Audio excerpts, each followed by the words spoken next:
Right, so let's start. Welcome to OneQuantum Nepal's weekly meeting. My name is Manish, and I'm a quantum engineer at IQM Quantum Computers, and I'm also the president of OneQuantum Nepal. So today I'll tell you a bit about how to build a quantum computer, right? And I'll tell you in particular about superconducting quantum computer, because that's the one I'm most familiar with, first of all, and this is the one, at the forefront of quantum computing race. So there are like really 2 or 3 different candidates for quantum computer, and one of them is superconducting qubits. And I will give you a very brief, simple introduction to superconducting quantum qubits, right? Okay, before we dive into the topic, let me tell you briefly who we are and what we represent. OneQuantum Nepal is a branch of OneQuantum, which is the bigger, the parent of OneQuantum Nepal, and it was founded by, it is a non-profit initiative, right? And it was founded by André König. With OneQuantum, we aim to bring together quantum leaders from around the world, and basically, with this initiative, our goal is to make new technologies, right, like quantum technologies, inclusive for everybody around the world, regardless of background. And under OneQuantum, we have different branches, right? And we want to offer our members with learning resources through weekly meetups, tutorials, quantum summits, and so forth.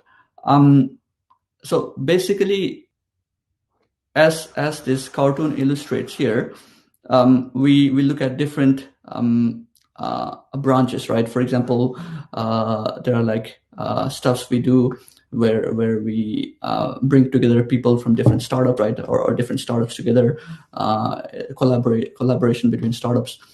We want to encourage more women in science, right? So that falls under diversity, and of course inclusion, which we basically encourage through chapter events such as OneQuantum Nepal, OneQuantum Africa, and we're looking to found some more, right? And so on the right you see, the different bullet points, right? And these are basically what we strive to work on. So the first one is community, right? And under community, we want to develop local content and resources and networks for a global quantum community. We offer mentorship, right? And with our mentoring program, we offer free and professionally run mentoring program with technical and other business collaborators, careers. We have a room for companies to basically come to us, and they will get an opportunity to network with prospective talents and new prospective employees, right? And there are projects which you can partake in. For example, we have projects that we run with this company called Strangeworks, and they provide you with a platform to basically get familiar with different quantum projects. And you can go into their network, and you can basically code on different quantum computing platforms through this Strangeworks. So these are like a lot of benefits our members enjoy. And basically, it's a non-profit initiative, and we aim to promote quantum science to create sort of a nascent quantum ecosystem, in Nepal and in many other places where this technology is not there yet, right? And to learn about this initiative, you can go to onequantum.org, where you will find a lot of details, right? Okay, so now let us dive into the topic. And by the way, you can ask your questions in the chat. Please go ahead if you have any questions, and I'll try to answer them at the end, right? So let's dive deep into the topic. I'll tell you a bit about what makes a quantum computer, and when we say we want to build a quantum computer, what we really mean is we want to build qubits, and we want to build something that operates on qubits, right? Something does something to qubit. We call them quantum gates. And to pass, for a device to pass as a quantum computer, it needs to, basically check boxes for different criteria, right?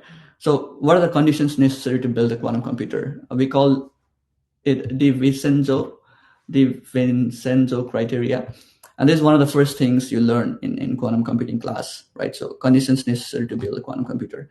These are very simple rules, but to, of course, implement that in practice is a massive engineering undertaking. So the first criteria is a scalable physical system, right? And which is basically qubits, right? You want to define your qubit correctly, and you want to characterize them correctly, right? So the qubits, as you might know, right, are the most fundamental units of quantum computer. They are difficult to build, and in some cases characterized in lab. For example, if the qubits are not derived from natural atoms or ions, you need to build them, characterize them in lab, and they're difficult.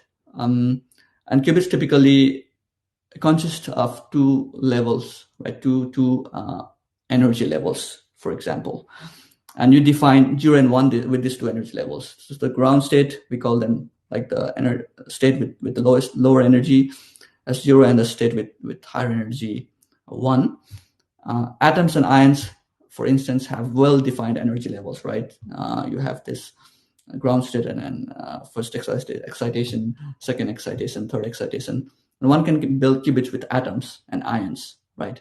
One can also manufacture qubits artificially. You can manufacture artificial atoms or ions, so to speak, and we call them superconducting qubits. And this is basically the topic of our meeting, which I'll elaborate more.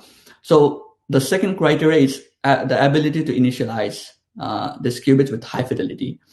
So not only do you want to build qubits, you also want to be able to initialize them. You want a reference state, right? You first want your qubits to initialize, right? So that's like the first step before you process information. You want your information to sit in one state and stay there.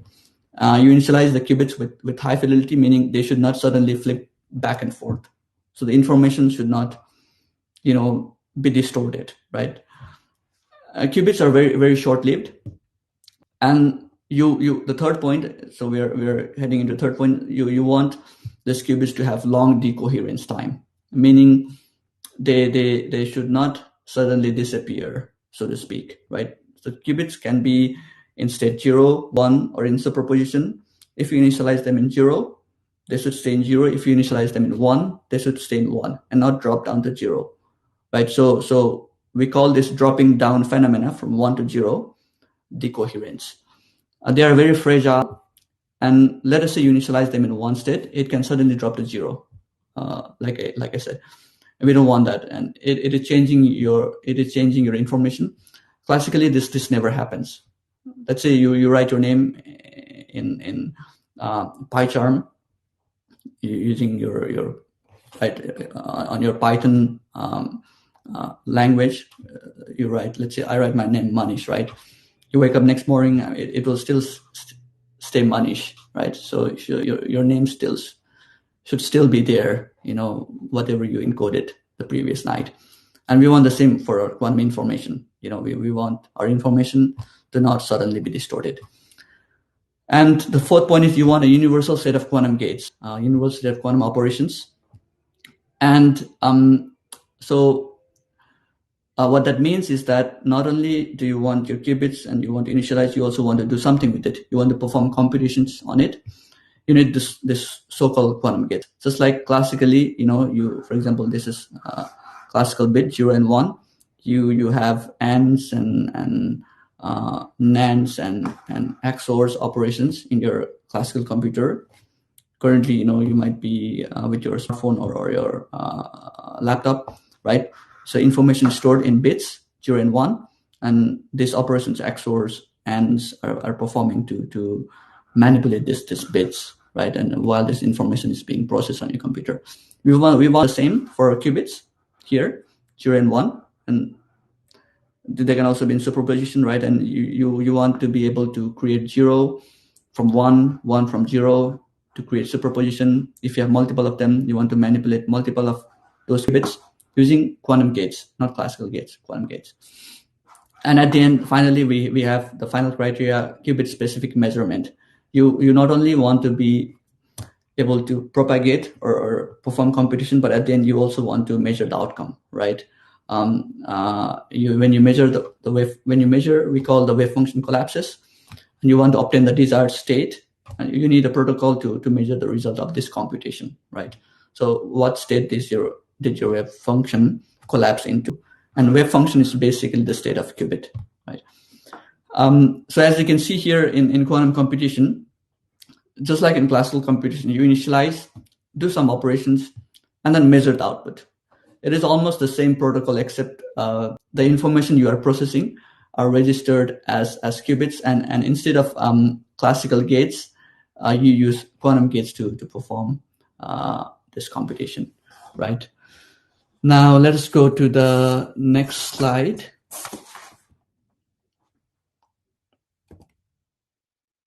So, by the way, on the right, you see you initialize. These are 2 qubits, A and S. You perform some computation and you measure. So, quantum computation basically involves 3 parts, right? And in this order: initialization, computation, and measuring. We call it readout. Okay, there is some question. If we can handle decodings, how do we compute? And that's a very, very interesting question. I will get to that at the end. Now, let me show you a simple animation. This is a simulation I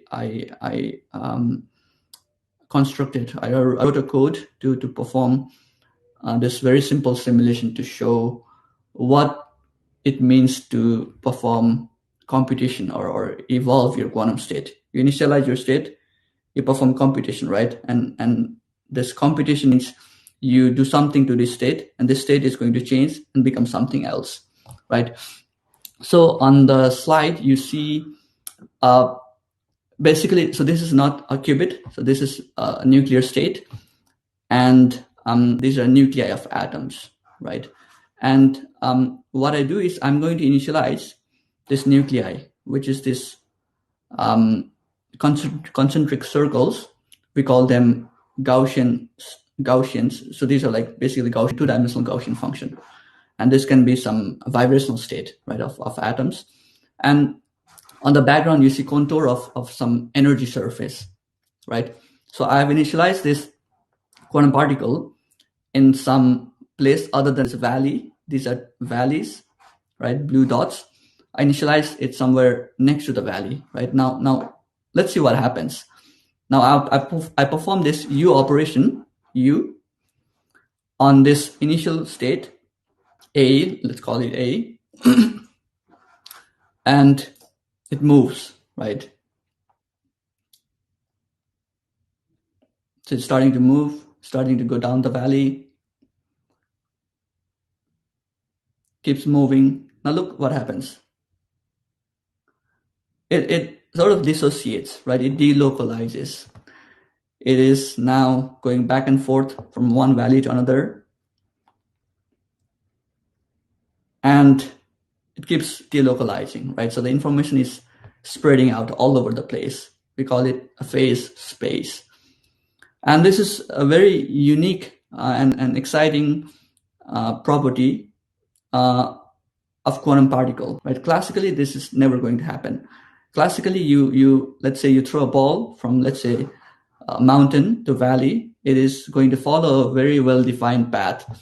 And this path is the one that minimizes the action. We call it classical action, right? But quantum mechanically, you initialize your quantum state, and it evolves. And in the process of quantum computation, right, unitary evolution, it basically explores all possible, or a lot of these other states at the same time. And this is called quantum delocalization. And this is very unique to quantum particle. Right? And quantum computing exploits this property of quantum particle to do computation. I will show you yet another example. It's more simple one. It's the same thing, but in one dimension, right? So again, I initialize my quantum particle in some Gaussian function. You can think of it as a ground state of hydrogen. A wave function for ground state of hydrogen, right? It's Gaussian. And I put it in some energy surface again. It is very well localized, right? So there are no amplitudes here or here. But now watch what happens. Now it's evolving in time, and it spreads out and delocalizes, and it develops some non-zero amplitudes, right, and all over the place. And this is messy, right? And quantum mechanics is messy at the end, right? So there's this weird phenomena, like you see these particles popping up at many spaces at the same time. And this is technically what Schrödinger scat is, right? So this is, particle tend to be at many places at the same time. Schrödinger's cat would be dead and alive at the same time. But this is like the real quantum simulation of Gaussian function, the quantum particle, right? And why does this happen? That is the most fundamental question. It happens, and it's good because we can process information faster, more efficiently. We can use this idea of quantum parallelism to process information at the same time. You can get to your answer fast if you're searching for your answer, right? Let's say you want to minimize a function, and what is the minima of f of x, right? You can enhance the search by exploiting this idea of quantum parallelism. But why does that happen, right? So I made this slide to demonstrate. It's a very easy slide and almost trivial.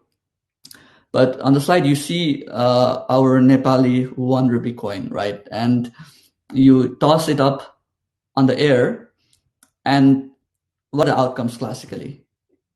It can only be head and tail, or head or tail, right? So you toss it once, it's going to be head. The other time, maybe it's tail. You toss it 100 times, on average, 50% of the time it'll be head, other 50% of the time it'll be tail, right? But quantum mechanically, you toss it up in the air, you are very likely to end up in a situation where you reach this state where you cannot tell if it is head or tail, right? So in the process of quantum computation, this kind of states are developing, right? And the existence of this kind of states, which we call quantum superposition, is basically what gives quantum computing its superior power, right? And you can read more about a lot of basics of quantum information processing in this book by Nielsen and Chuang. This is one of my favorite books, and I followed this during my master's at ETH, and I still follow this book. All right, so there are some more questions. All right, keep it coming. Okay, let's revisit Qubit as two-level system, right? I told you that Qubit is two-level system, and we need just two levels to define qubits, and these two levels should be a very good two-level system, right? And you can define two levels on many sorts of things, right? Generally, you can define two levels of atoms or ions. For example, atoms, if you think of hydrogen, this will be like minus 13.1, right? and I don't know, 8, 3. So it keeps getting smaller and smaller, right? And we call them an harmonic system. And you can take, for example, let's say first two state or the middle two state and call it 0 or 1, right? So they are separated by energy h bar omega. And you can use these two levels to define your qubits, right? And typically in trapped ion quantum computing, people use, for example, calcium ions as two-level system. I'm not very familiar with trapped ions, but they use ions trapped in this thing called Pauli trap to build qubits. And you can also build qubits out of artificial atoms, and these artificial atoms are the superconducting qubits, right? And so you see the difference, right? So trapped ion, basically you encode one qubit in one atom, right? It's very natural, or in one ion. But in superconducting qubits, your one qubit is composed of thousands, millions of atoms, right? They are like not as small as single ion or atom, right? So that's the difference. So in trapped ion quantum computing, you define qubit as a single ion or ion. In superconducting quantum computing, you define qubits using superconducting materials, which are itself composed of many atoms or ions. And they have their own advantages and disadvantages, or pros and cons, right, which we can detail in the next few slides. And so let's say you have the qubits. Now, I said that quantum information processing is all about manipulating the states of these qubits, right? So now the question arises, how do you manipulate these qubits? How do you change its states, right? You need something to basically change its state, right? You need some external field or external quantum particle to come in, interact with it. And for example, in superconducting qubits, you can do it by irradiating with lasers. We call them microwave pulse. And you shine laser light on this microwave drive. We call them microwave drive. You shine it on this qubits, and you can excite them, right? And the system stays there. It stays there. But then, because it has this intrinsic phenomena of decoherence, which is going to bring them down, right? So let's say your qubit is in ground state B. Now you drive it with microwave pulse, right? And it goes to A because it took some energy from the drive, right? And it stays there for some while, and then it comes down, right? And this phenomenon is called decoherence, and it is bad because we drove the qubit from B to A, and we wanted it to sit at A. But because it has this intrinsic decoherence error, it comes down to B. And this is whole field called quantum error correction, and is a very booming and exciting and a field which we need if we want to develop a fully fault-tolerant quantum computer, right? So, but that is one way you can talk to qubit and manipulate quantum information. So now I told you one can build qubits out of superconducting materials, right? Superconducting qubits. What are they really, right? Like, can we go a bit more detail into it, right? So with this slide, I wish to do that. Can we build superconducting qubits out of some kind of harmonic oscillator? For example, classically, what's a harmonic oscillator, right? Let's say, think about two people holding a rope, right? They can produce standing wave like this, A, B, and C, and these are standing wave. The first mode is the most fundamental one, right? And you can drive harder, you can like faster, and then you develop, you build the second overtone, first overtone, and you drive harder, you build this third overtone, and this corresponds to basically different levels, right, of your classical harmonic oscillator. So this is the one on A is a quantum harmonic oscillator. You can do the same thing with quantum particle. So the quantum particle, for example, a vibrational state of chemical compounds, right? For example, hydrogen atom, they also, hydrogen molecule, they also vibrate, right? And since it's a quantum particle, they have modes, 0th mode, first mode, second mode, third mode, right? So, and they have different well-defined energy states, right? And they're harmonic, they're evenly spaced. My question is, can this sort of system, harmonic system, be used to define qubit states? So that is my question for you. And it's poll time. So I'm going to open a poll, and I want to hear what you guys think about this. Let's see.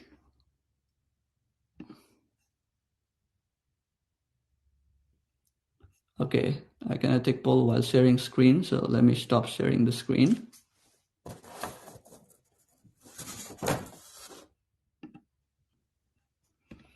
Yeah. Okay, so all right, poll. Can you build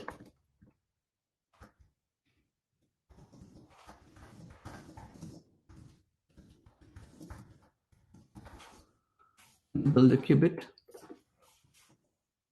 out of a harmonic oscillator? Start a poll. All right, so is the poll showing? Okay, there's another question from Ujjal. What does it mean to excite qubits? Okay, I'll get to that too.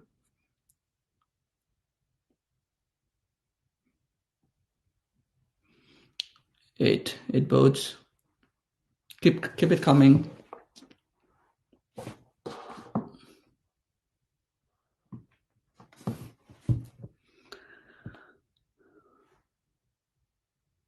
Yeah, I don't know if everybody can participate in poll, because there might be issues when people are tuning from smartphone. But okay, so end poll, 9 of you said yes, you can build a qubit out of a harmonic oscillator, and 2 of you said 10 yes and 2 no. Some more?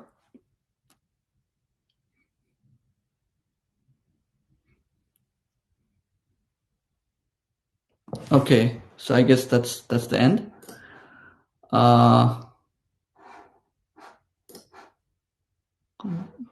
Yes.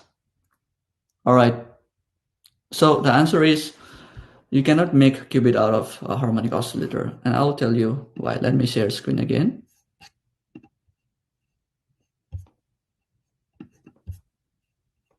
Okay.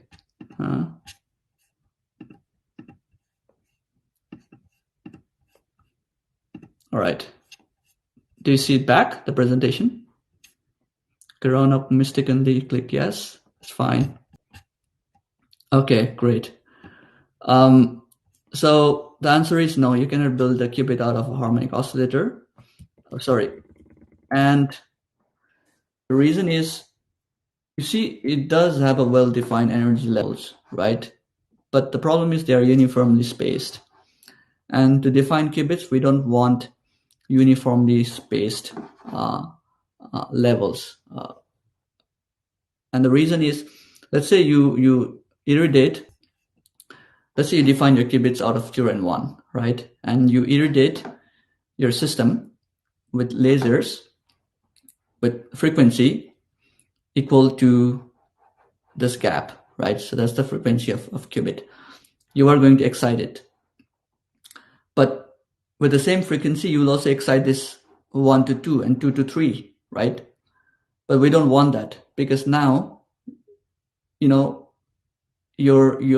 information, when it is supposed to not be excited using this pulse, when it's only supposed to be excited using this frequency to 1, it is exciting it to 2. The information is disappearing from your computational subsystem, right?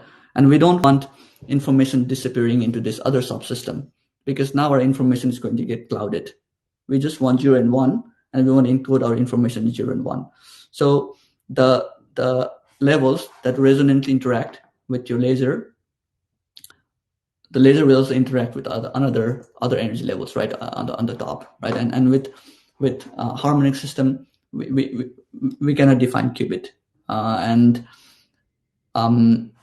that is not going to be great for a quantum computing architecture, right? So we want this other system called anharmonic system, right? So this is, you can think of this as a cosine. This is like x square kind of function, right? This is cosine kind of function, and you can define your qubits using this cosine kind of function, because now if you solve Schrodinger equation using this kind of potential function, you're going to get levels which are not equally spaced. So this 0 and 1 is bigger than 1 and 2, 1 and 2, 1, 2 is bigger than 2, 3, right? So, and we can define qubits using this bottom 2 state, and we call them anharmonic system. And we build superconducting qubits out of anharmonic system and not harmonic system, right? So now, so how are they really made, right? So basically, so how do you make these oscillators in lab? So these are two kinds of oscillators. One is harmonic oscillator, and it's anharmonic oscillator. Harmonic oscillator is still useful, but not for qubits. It's useful to, for example,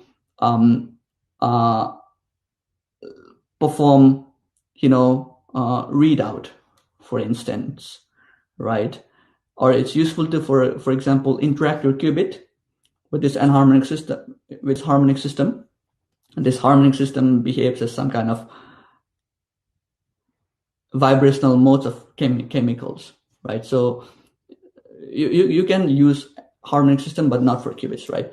And one can make different kinds of oscillators using electrical circuits, as you can see on this A, B, C, D diagram. So for instance, a harmonic oscillator can be made up of electrical circuits simply composed of capacitor and inductor, right? So that's capacitor, that's inductor. Inductor stores energy in the form of magnetic field when electric current flows through it. And when you cool this circuit down, so if you make this circuit out of a superconductor and you cool this circuit down to absolute zero, this macroscopic system behaves quantum mechanically. Now this whole circuit, which is composed of millions of atoms, behave as a single atom, right? So this macroscopic system behaves quantum mechanically, and you can think of it as an artificial atom. And they have well-defined quantum states. But if you use this circuit, it's still going to give you a harmonic system, which we don't want. And what we want is C, which is a different kind of circuit, slightly modified. One can use the so-called nonlinear inductor instead of this regular linear inductor. And this nonlinear inductor is called Josephson junction, which creates the anharmonic potential energy surface, right? And I guess in chemistry, for example, you look at this diagram, right, of anharmonic system, and we called x-axis as a reaction coordinate, which is basically the phase of the so-called Cooper pairs of electrons, a pair of electron. And one again cools this circuit down to absolute zero, right? So basically, you build qubits out of this circuit, capacitor, and there is this nonlinear inductor, and this nonlinear inductor is the Josephson junction, which creates this anharmonic potential energy surface. And I will not go too much into details of Josephson junction physics yet, because this is a bit high level for you guys, I guess.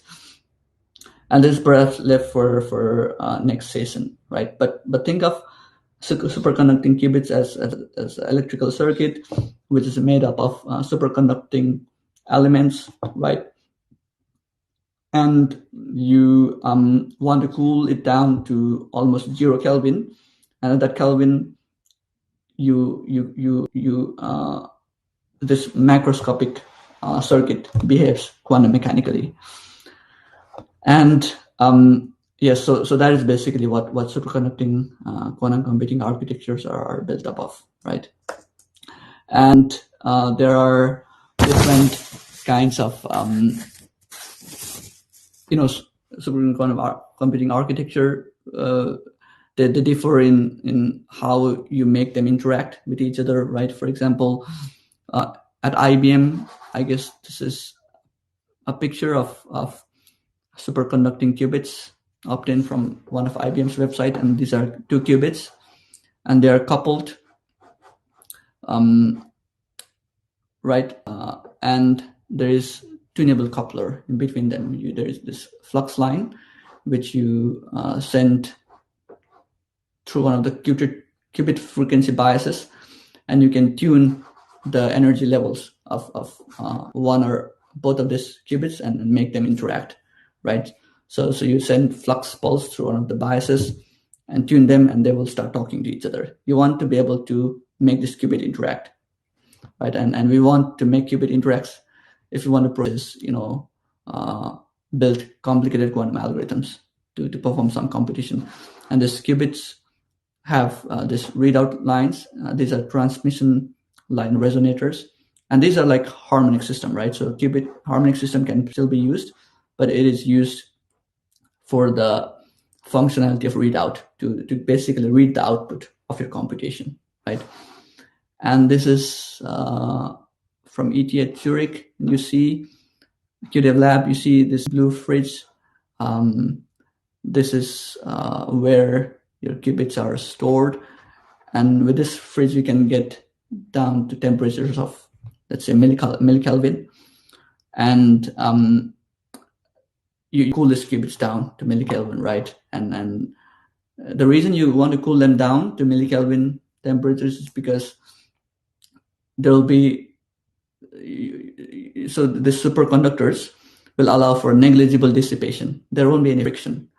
And the difference between classical and quantum information processing is really, it comes down to isolation. You want to really isolate your qubits, but classically, you don't bother, because classical bits they are not fragile like quantum bits, and you want to really isolate them from external environment. And to do that, you keep them in fridge like that, super low temperature, to allow for negligible friction or negligible interaction with external particles, right? And this is what you put in fridge like that. This is from IQM Finland. I'm not too much into engineering, dilution refrigerator, or, and stuff like that, but I assume somewhere here, right, you have your chip like this, right, and you put this in the fridge. Yeah, so basically that is pretty much it for superconducting qubits. And yeah, we'll catch up more on it, in the next tutorial sessions. I'll go a bit more detail into reception junction, for example, and resonators, right? Like how do you interact them with your qubits, and so on and so forth. Anyway, so I have some non-technical news for our OQN members. So we have launched a free mentoring program. We have partnered with this company, Keysight Technologies, right? It's quite incredible. And the mentoring program, I captured this excerpt from the website of Women in Quantum, which is another area which we look into. The mentoring program will cover various areas of competitions from which mentees get to pick and will be matched with ideal mentor. Technical skills, you get to hone that, soft skills, career skills, leadership skills, communication skills, business, right? Marketing, startup, and scaling. And you have to register. It's free, and check out this website at the bottom, Women in Quantum. There you'll find some more information, and it runs 3 times a year, and I think it's very useful for you guys. Please check it out and sign up if you are keen on it. Yes, so it's Women in Quantum, right? Okay, now I guess that's pretty much it, and thank you. You can visit us at onequantum.org. Don't forget about the virtual cocktail party happening in a few minutes after I answer some of your questions. All right. Okay, let me stop sharing now. All right, so let me go to some of the questions, right?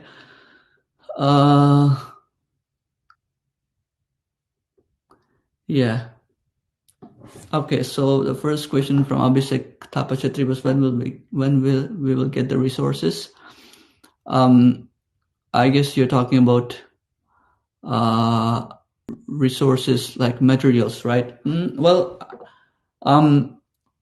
so the resources are basically what we do here, with these weekly meetups, and we hold quantum summits, for example. You have access to this mentoring program, and you'll have access to, for example, talking to like experts in the field, right? So when we say resources, we mean that. And of course, there will be recommendations for books and all sorts of different things, which we'll provide through OQN.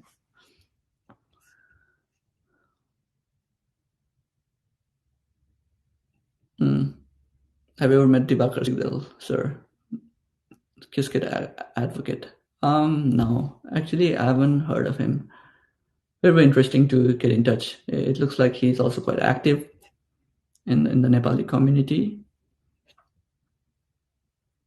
Yeah, if we can handle decoherence, how do we compute? Yeah, that's the thing. So decoherence, there are different kinds of decoherences, right? We call them amplitude damping, frequency fluctuation, and there are like different techniques to do that.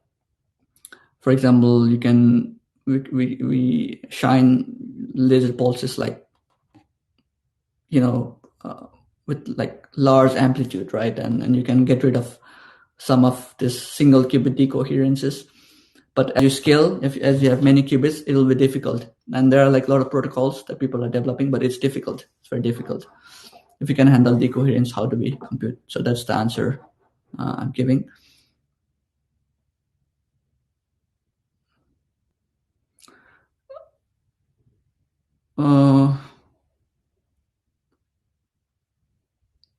Is it only a thought experiment? Saurav Kharka, that was not clear. Yeah, I'll share the link here. Let me.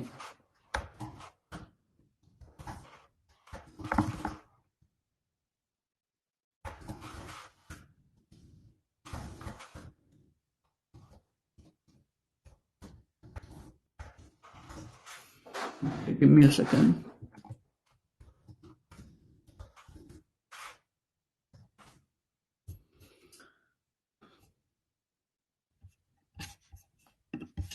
Yes, here you can find information about mentoring program. Saurav Kharka said, is it only a thought experiment? Can you clarify? Which part? Schrodinger cat. Yeah, that is only a thought. Well, that is a thought experiment, but the poison was triggered by some radioactively decaying particle, and radioactive particle, they are quantum mechanical, and it can be many states at the same time. So I guess that's what they were basically talking about. And so there is another. What book do you recommend to a beginner? It's Nielsen and Chuang.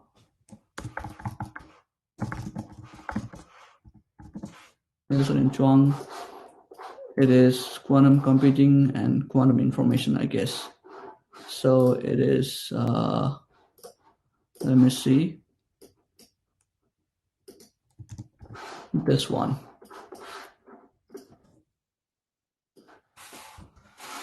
That one.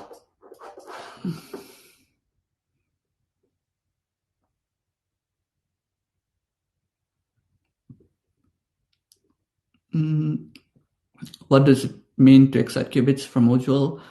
It means to go from 0 to 1. So that is what excitation means. 0 means ground, 1 means excited state. So that is the excitation. And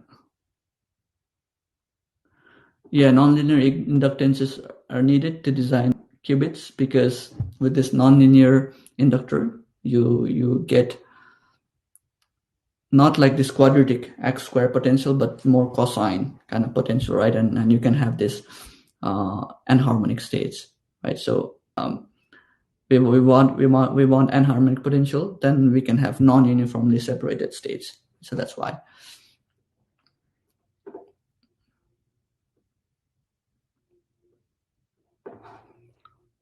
In quantum oscillator, we use k equals m x square. Okay, w, I suppose that is x, along with time dependent Schrodinger equation. What if we use non-time dependent equation? Well, time dependent Schrodinger equation is just an extension, right, of time independent Schrodinger equation. So k m omega square, so that, well, I suppose you're talking about oscillator, so that is time independent, so its shape is not changing, right? So the shape of our qubit is, well, the potential, right? You saw this x square potential, they stays x square in time, it doesn't change. So we use time independent Schrodinger equation to come up with the states energy levels, right? So what is the main goal of this community, sir? The main goal is to basically build quantum ecosystem in Nepal, and actually to help you with resources and materials.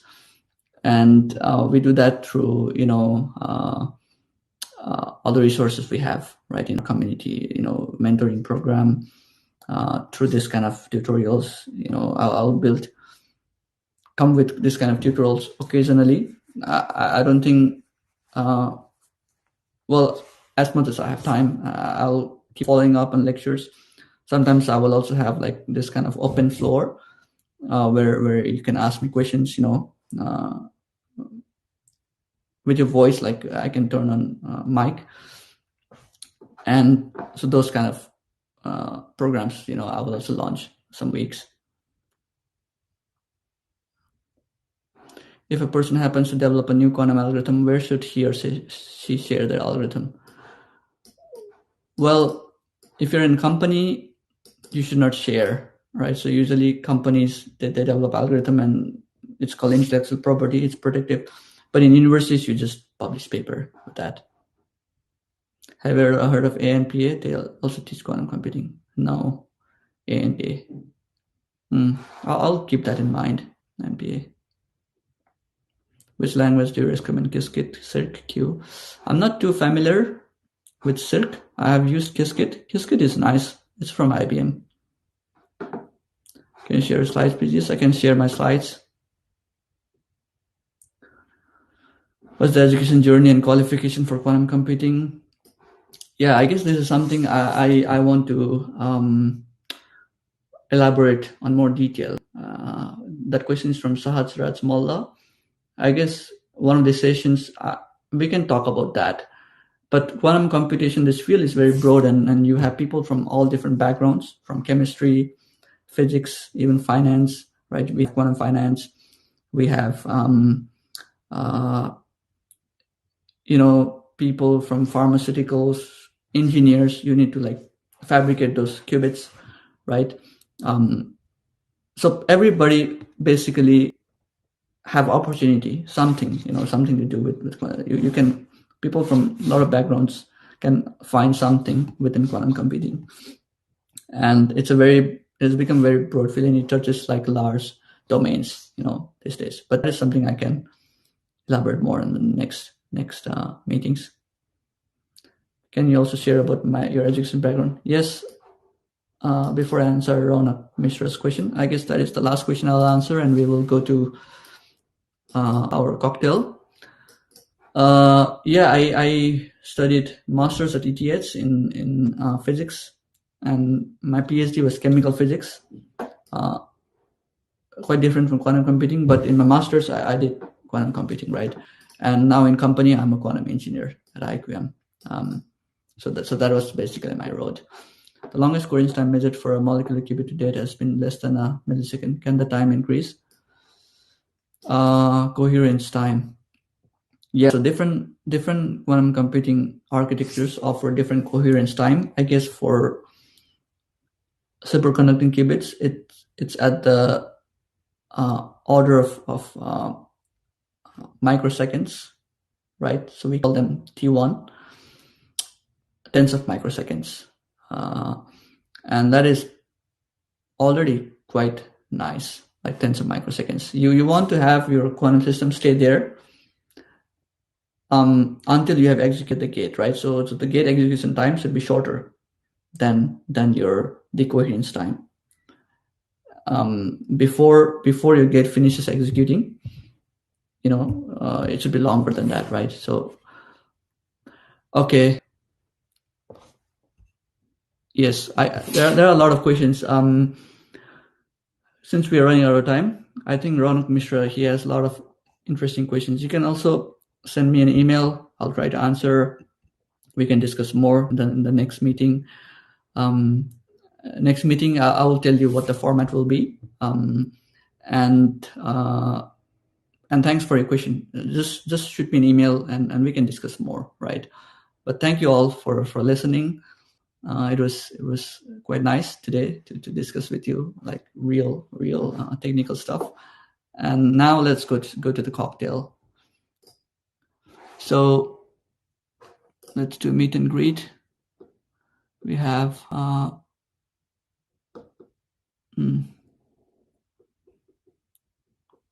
okay. Yeah, so let me find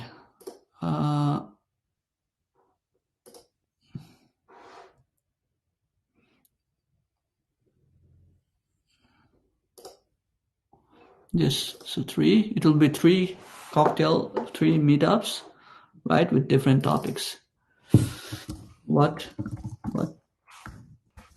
did you? I'll set up some questions.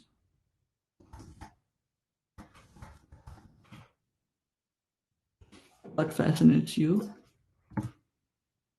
What fascinates you about quantum computers?